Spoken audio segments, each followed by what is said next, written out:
ചേച്ചിയെ ചേച്ചിയെ ചേച്ചിയെ ഇതങ്ങനെ കുറെ ആൾക്കാര് നീലട്ടാർപ്പയും കസേരയും കാണുമ്പോ കുറ്റിയും പറിച്ചു പോന്നോളൂ. രണ്ട് ചായ ഒന്ന് നീറ്റ് പോടാ അവിടുന്ന്. ഒരു ചായ വാങ്ങി മോന്തി മോന്തി വൈകുന്നേരം വരെ കരക്കാരെ കുറ്റം പറഞ്ഞ് ഇരുന്നോളൂ. ഇയാൾക്ക് എനിക്ക് എത്ര പൈസ രണ്ടെന്ന് വല്ല ബോധമുണ്ടോ? ഒരു പണിക്കും പോവില്ല. ഇവിടെ പണിയെടുക്കുന്ന ആരെങ്കിലും ഉണ്ടാ? ഒരുത്തനെങ്കിലും ഉണ്ടല്ലോ ആത്മാർത്ഥമായിട്ട് പണിയെടുക്കുന്നത്. എന്തെങ്കിലും വേണമെങ്കിൽ ഇപ്പൊ മേടിച്ച് കഴിച്ചോളണം. ഇനി ഇതേപോലത്തെ ഭക്ഷണം അടുത്ത കാലത്തൊന്നും കിട്ടിയെന്ന് വരില്ല.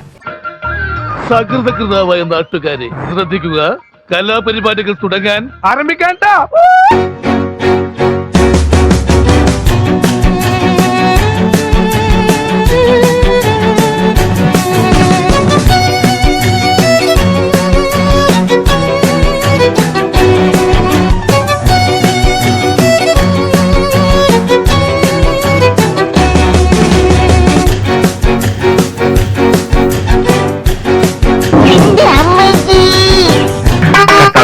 എന്നും ഇങ്ങനെ വയറു നിറച്ച് ആഹാരം കഴിക്കാനുള്ള യോഗം ഉണ്ടാവണേ.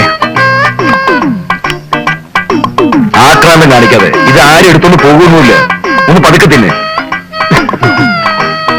അതെ, ആഹാരം കഴിച്ചിട്ട് അല്പം റെസ്റ്റ് ഒക്കെ എടുത്തിട്ട് ഇവിടുന്ന് പോയാൽ മതി.